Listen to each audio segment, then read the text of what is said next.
عالمی میڈیا کے مطابق القاعدہ کے سربراہ ڈاکٹر ایمن الظواہری کو کابل میں ہفتے اور اتوار کی درمیانی شب CIA نے ڈرون حملہ کر کے مار دیا ہے۔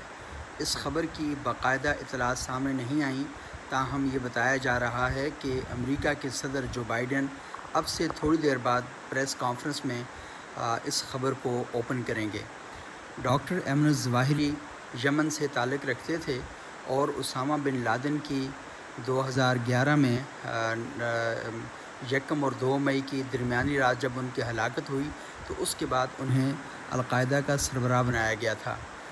ڈاکٹر ایمن الظواہری PhD ڈاکٹر تھے، ان کو اسلامی فقہ اور اسلامی تعلیمات پر گہرا عبور حاصل تھا، ان کے بے شمار شاگرد تھے، وہ کئی کتابوں کے مصنف تھے۔